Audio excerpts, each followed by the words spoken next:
Kue ulang tahun dengan karakter virus corona ini merupakan salah satu kreasi kue yang ada di Palembang. Bentuknya yang unik menjadi pembeda dari kue ulang tahun umumnya. Meski tampil beda, cara pembuatan kue ini hampir sama dengan pembuatan kue ulang tahun biasa.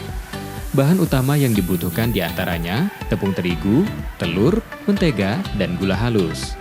Semua bahan kemudian dicampur hingga jadi adonan. Lalu adonan dibentuk menjadi karakter virus corona.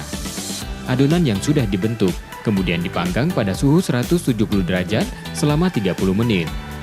Selanjutnya kue yang sudah matang ditambahkan berbagai bentuk hiasan agar terlihat lebih menarik. Pipit Permatasari, pembuat kue ulang tahun berkarakter corona menerangkan, ide membuat kue karakter corona sebagai upaya untuk mengingatkan warga akan pandemi yang belum berakhir.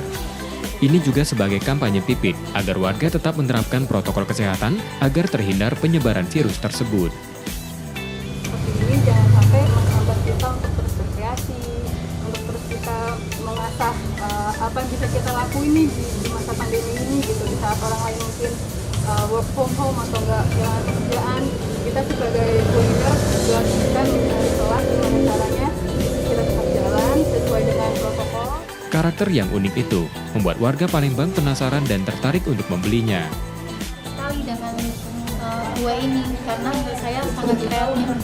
Kreatifnya karena di masa pandemi seperti ini, Mbak ini bisa mengembangkan kue sesuai dengan tema yang saat ini yaitu pandemi COVID.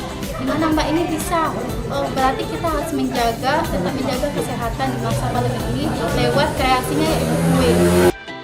Satu kue karakter corona dibanderol Rp450.000 hingga Rp1,5 juta, tergantung ukuran dan tingkat kerumitan pembuatannya.